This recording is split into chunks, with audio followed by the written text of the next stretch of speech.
Assalamualaikum warahmatullahi wabarakatuh. Dadah. Kita jumpa lagi. Aja dadat. Yang dadat tapi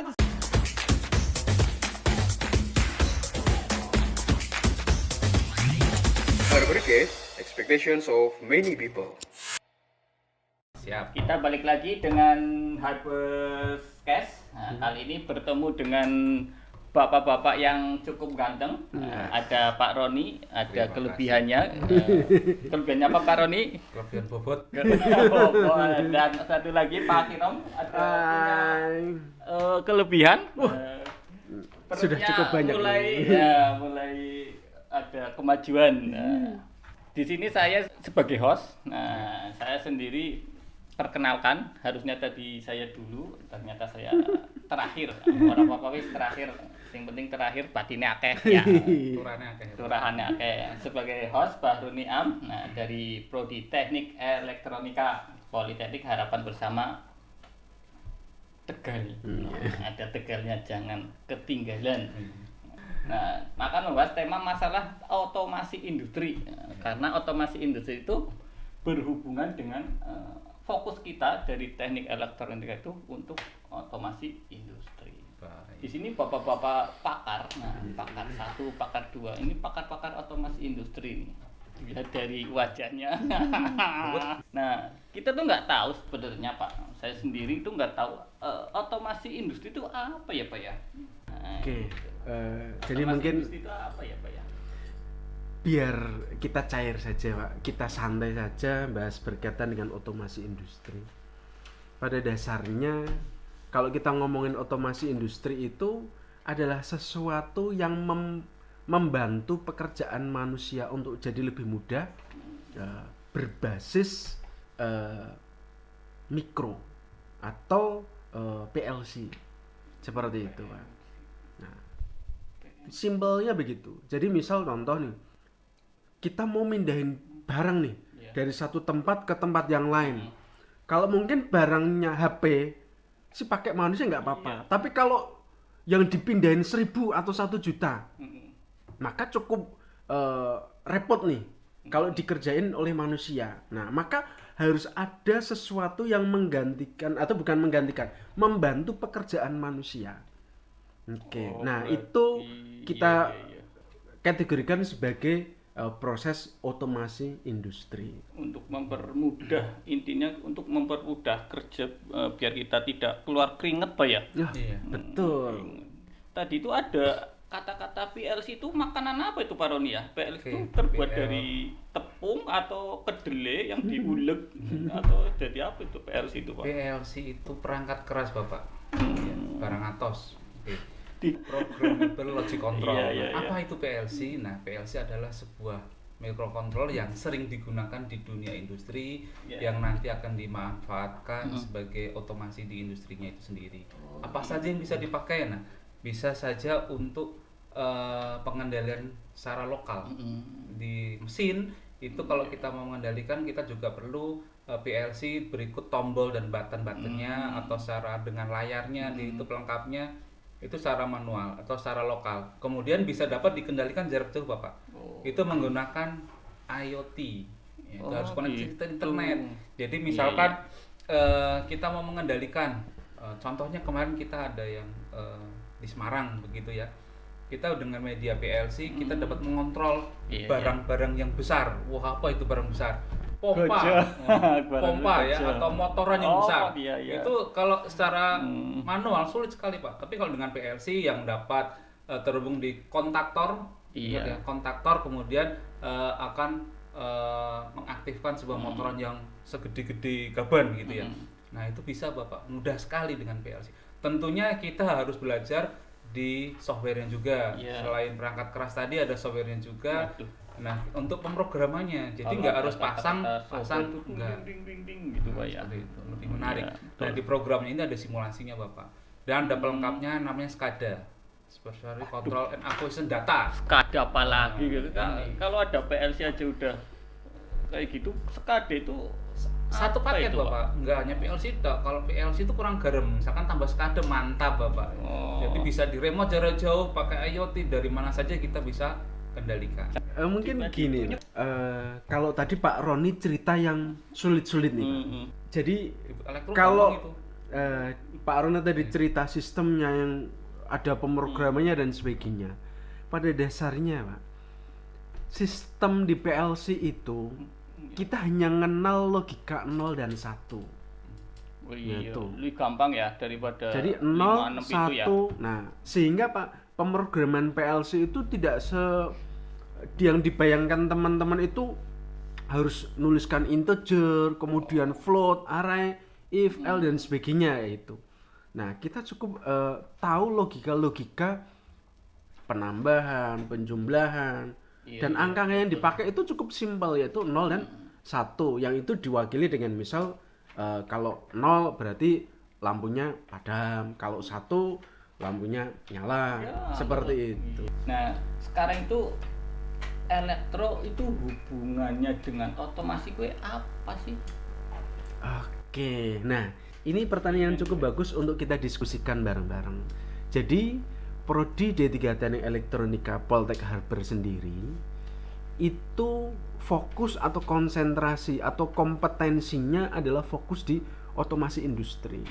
Jadi walaupun kita elektronika yang ibaratnya orang mengenal adalah arus kuat, arus lemah begitu. Tapi yang dikontrol adalah peralatan-peralatan yang ada di industri. Misal motor 3 fase ataupun panel-panel industri yang dengan tegangan tinggi begitu. Nah, kita bisa kontrol itu menggunakan PLC ataupun SCADA yang tadi Pak Roni sampaikan dengan hanya tegangan sekitar 12 sampai 24 volt. Mirip berarti ya? Iya. Daripada sing nganggo sampai berkilo-kilo. Betul, begitu. Seperti Bapak Roni kan boros Pak ya? Boros Pak. Kelihatan Pak. Iya. Begitu. Gilingnya lu akeh. Oh iya. Oh seperti itu, jadi lebih ke langsung ke penerapan di industrinya ya. Betul. Kayak Jadi, mesin-mesinnya seperti itu. Oh iya. Jadi kalau dilihat dari ininya apa? Komponen-komponennya. Nah, di otomasi industri komponennya tuh apa aja sih Pak? Misalkan yang dibutuhkan, apakah di situ ada baling-baling bambu, apakah ada secari kertas? Kita kan nggak tahu ya. Misalnya jadi untuk di otomasi industri itu bagian-bagiannya yang pertama pada dasarnya hanya ada 3 sih. Oke, yang pertama adalah inputannya. Oke, nah inputannya itu apa saja? Jadi segala sesuatu untuk bisa berjalan otomatis itu harus ada sensornya, Pak. Nah, sensor, misal contoh ibaratnya bagaimana biar kok dia bisa jalan sendiri nih, biar nggak nabrak ke tetangga begitu, maka harus ada yang bisa deteksi. Nah, itu adalah sensornya. Sensor. Nah, kemudian yang kedua, ini adalah controllernya, otaknya yang ngontrol.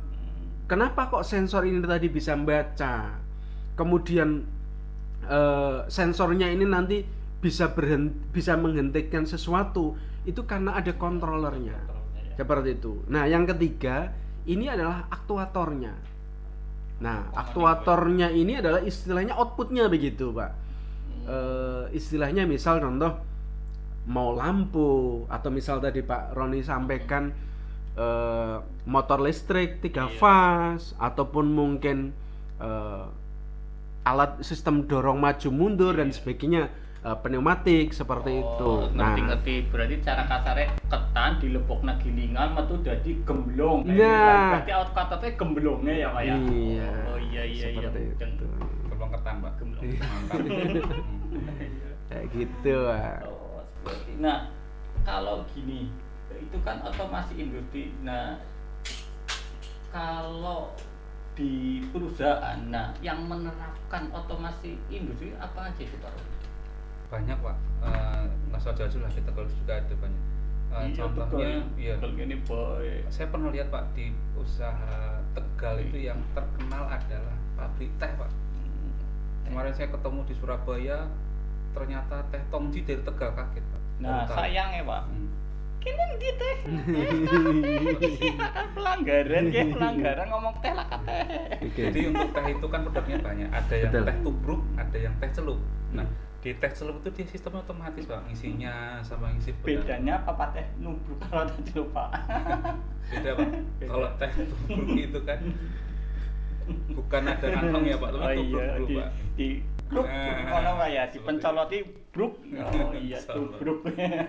Seperti itu tuh banyak sekali Pak yang dimanfaatkan. Jadi dari sensor tadi sudah dijelaskan, jadi dari mesinnya sehingga bisa otomatis dalam pengisian tehnya ataupun dalam penempelan dari benangnya itu sendiri. Saya pernah melihat tuh cepat sekali. Itu baru satu, Pak. Itu aja Nah, teh. kalau secara industri, nah contoh nih Pak, hari ini kita tahu ada banyak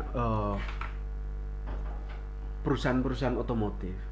Nah, kalau sistem perakitannya, kalau misal contoh nih, kita sebagai manusia atau sebagai orang mekanik lah yang ngerakit satu motor, kita kira-kira butuh berapa lama?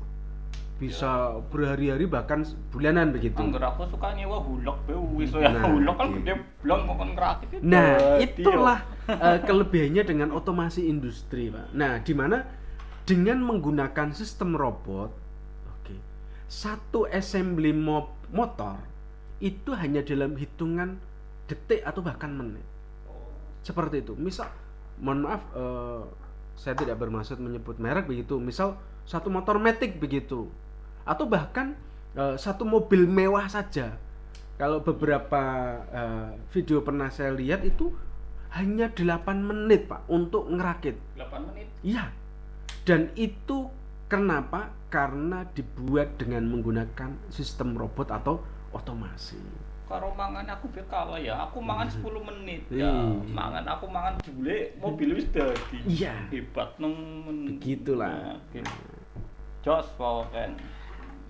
Oh, berarti seperti itu ya penerapannya ya ada Betul. yang di teh skala teh aja pakai otomasi, apalagi skala mobil ya kan industri. Berarti sangat bermanfaat atau sangat sangat menunjang sekali untuk dunia industri. Berarti kalau misalkan industri tanpa otomasi, apa yang terjadi coba Pak? Apakah akan terjadi kiamat atau akan terjadi gempa bumi? Nah, kalau nggak ada ngomongin otomasi coba. nggak ada otomasi, secara efisiensi dan efektivitasnya kurang, Pak. Karena apa? Misal contoh begini, hari ini kita lihat saja perusahaan-perusahaan yang berbasis membutuhkan tenaga-tenaga berat begitu. Misal ngangkat peralatan besar lah kayak gitu. Nah kalau kita itu gunain tenaga manusia, mungkin sehari aja nggak kelar. Oh, ya berarti nyewa gojo sing gede Iya. ya. Ya kayak Sayangnya bonbinnya sudah tutup nih Pak. ya kembali ke lampu lagi ke zaman Iya, bahula ya betul. kan. Nah, berarti kan di industri ada penerapannya.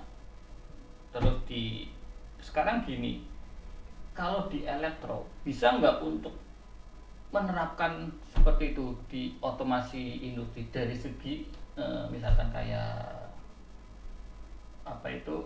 fasilitasnya atau kurikulumnya atau laboratoriumnya, bisa nggak kita menuju ke sana itu?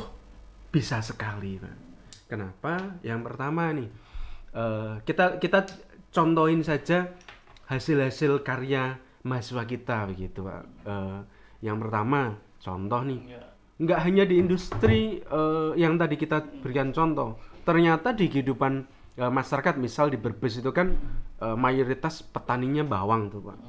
Nah, kita bisa mahasiswa kita itu bisa menciptakan satu alat penyiram bawang yang itu dikontrol dengan Android Pak. Jadi kalau goyang-goyang Nah. robot kue. Nah, jadi kita buat sistem semacam miniatur kapal begitu Pak, yang sudah kita siapin dengan sistem pompanya, sehingga nanti akan berjalan ke depan mengikuti jalur bedengan, plus nanti menyiram kanan dan kirinya. Dan kalau itu kita lakukan dengan tenaga manusia, mungkin setengah hari itu baru selesai, tapi dengan tenaga itu bisa lebih cepat. Kalaupun toh itu sama-sama waktunya sama setengah hari, capeknya tetap capek manusia, Pak. Oke, Itu Pak. satu. Iya, aku orang bayang kapal pimen kowe jalan ditarik atau di Nah, apa kowe parodi. Jadi nanti jalannya dia bisa jalan sendiri, Pak. Begitu. Kita kontrol, oh tinggal pencet tombol maju, maka kapalnya akan maju. Kalau belok, belok begitu. Berarti kalau ada anak kecil di kapalnya jalan dia karena jin apa ya? Dia apa ya kowe ya. Nah, itu yang pertama, berkaitan dengan kesiapan prodi D3 Teknik Elektronika berkaitan dengan otomasi industri. Kemudian yang kedua adalah berkaitan dengan lab kita. Lab kita itu sudah memfasilitasi mahasiswa untuk siap terjun di bidang otomasi industri. Yang utama adalah berkaitan dengan PLC dan mekatronika. Aduh, karena PLC man kita. Nah. Makanannya parodi ke PLC gue. Jadi kenapa kok kita ngomongin PLC? Karena skala industri yang hari ini diakui baru PLC. Seperti itu. Nah, kemudian yang kedua, kita juga ada lab robot, Pak, sama mesin listrik. Jadi bagi teman-teman yang suka membuat robot untuk skala startup ataupun robot skala lomba ataupun skala di industri, kita siapin lab itu. Nah, untuk nyiapin bisa menguasai di situ, kita juga nyiapin untuk lab elektronika dasar, Pak. Sama instrumentasi. Jadi nggak tahu-tahu buat robot tapi nggak tahu basicnya. Kita juga nyiapin basicnya. Bahkan kita juga punya lab komputer untuk membuat program SCADA-nya, template-templatenya seperti itu, Pak. Di lab bisa hebat-hebat kan ya ada PLC, lab lab terus lab robot, mesin listrik, komplit, Pak. Tapi teknologi mumet. Lantas sing lab sing mlebu mangan kakak. nah, Pak, itu di kafe, Pak. Nah, bisa. Kadang pengen ya aduh, mlebu lab kan langsung mangan ngono lho, ngopi-ngopi mari-mari aduh lab. Terus gini. Kalau dari sisi mahasiswanya setelah mempelajari atau setelah perkuliahan ada otomasi, ada PLC, terus itu ada nggak tanggapan dari mahasiswa yang masih aktif? Dari mahasiswa yang masih aktif, ternyata di lab itu seperti ini, tertarik nggak itu mahasiswanya? Jadi gini, Pak, di lab kita kan basisnya vokasi ya, 70% kita praktikum, 30% kita teori. Oke, untuk itu pada dasarnya karena lab kita sudah komplit dan mahasiswa praktek setiap hari, hampir di setiap mata kuliah ada prakteknya, Bapak. Jadi dari tadi sudah dijelaskan kita ada robot industri, tentunya kita nggak harus ucuk-ucuk ngerakit, Pak, tapi ada teorinya dulu. Setelah teori kita ada aplikasinya itu apa. Jadi kita bekali dari teori, dari aplikasinya sama perangkat kerasnya. Nah, Gitu. dari softwarenya itu sendiri yang menggunakan Android kita bisa bikin sendiri, Pak, dari nol putul gitu ya. Jadi dari dasar kita bikin layout, mau kita masukin model seperti apa, tiap orang pasti hasilnya beda-beda. Ya, kemudian setelah memasuki revolusi industri 4.0 tentunya semua industri itu kita bisa monitoring jarak jauh dengan teknologi yang disebut IoT tadi. Nah, itu jadi memudahkan si bos, Pak. Jadi kok bos monitoring dari kantor, hari ini produksi berapa? Ketahuan, Pak. Enak jadi bos, Pak ya? Di bos enak, Pak. Jadi tetap ada alurnya ya? Iya, kemarin juga ada yang buat mahasiswa alat untuk deteksi suhu dan denyut jantung, Pak. Itu dengan sudah menggunakan IoT berbasis Android, Pak. Jadi monitoring suhunya itu sudah menggunakan internet, entah itu karyanya di mana, asal masang perangkat tersebut akan ketahuan deteksi suhu sama denyut jantungnya, Pak. Itu bisa digunakan di industri, Pak, terutama di bagian K3. Wah, enak. K3 kerja di industri, dibikin bikin gedung gitu ya. Ini ada ratusan karyawan. Bagaimana memonitoring kesehatan di setiap karyawan atau pegawai itu ya, si bapak-bapak tukang itu, kita kasih alat tersebut, kita bisa monitoring dari bagian K3 nya. Oh, mana yang suhunya tinggi, mana jantungnya bermasalah, itu akan kita report, kita suruh turun, Pak, istirahat, kita ngopi-ngopi dulu lah. Berarti kalau jantungnya cenat-cenut itu berarti kedetek, Pak ya? Tanggal tua, Pak.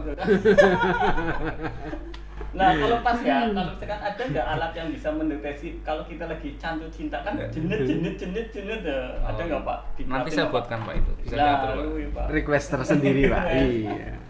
Oh bayangannya berarti tetap ada alur ini ya, ada teori, ada praktikum, ada pengarahannya ya. Misalnya bayangannya itu bayangan saya itu langsung mabet duduk, langsung jeruk. Enggak, jadi ada prosesnya Pak. Semester 1 belajar apa, sampai semester 5 lah kita udah bisa semua. Ya kan dikirain kayak ilmu apa itu Bandung Bondowoso ya kan, BIM salah BIM langsung gede ya, jadi candi kan. Proses buatkan 1000 candi gitu ya. Seperti itu. Jadi ada proses tahap demi tahap. Itu biasanya di berapa mata kuliah itu Pak? Misalkan kita buat sistem otomasi, apakah cuma satu mata kuliah, misalkan mata kuliah PLC aja atau ada hubungannya dengan mata kuliah yang lain? Apakah misalkan ada? Pasti ada Pak, pasti ada. Jadi yang pertama tadi mata kuliahnya Pak Barun sendiri, instalasi. Ya, sebelumnya gambar Pak, gambar, instalasi, kemudian ada mata kuliah sensori Pak Kiram, mata kuliah saya misalkan di Androidnya, terus ada kuliah robotika ya. Jadi dari semua itu adalah mata kuliah penunjang Pak, sehingga bisa menciptakan alat otomasi yang ada di industri, yaitu dilengkapi lagi terakhirnya ini adalah SCADA Pak. Jadi bisa monitoring jarak jauhnya, terus pengembangan IoT-nya seperti itu. Luar biasa lah pokoknya Pak. Berarti nggak sia-sia ya. Oke, nah jadi kalau ngomongin alurnya tadi udah cukup banyak disampaikan Pak Roni. Jadi di setiap semester kita sudah menentukan mata kuliah sebagai prasyarat untuk mengikuti semester berikutnya, di mana ending otomasi kita adalah fokus di SCADA-nya itu tadi. Jadi nggak bisa hanya langsung ke SCADA begitu. Ya kalau mau belajar otodidak sih nggak masalah begitu, tapi karena kita di dunia pendidikan mau tidak mau harus ada step by stepnya begitu. Iya, kadang kalau misalkan kita belajar secara otodidak kadang nggak terarah ya. Betul. Misalkan kita mau ke, ya ibaratnya kita jalan mau touring, mau ke Jakarta, kalau kita nggak tahu, nggak ada yang pengarahannya, nanti bisa aja lewatnya Semarang, Ngidul, lewat Purwokerto kan bisa muter-muter orang karuan. Kalau ada yang mengarahkan kan bisa langsung kesini aja lewat jalan tol, lebih cepat dan lebih hemat.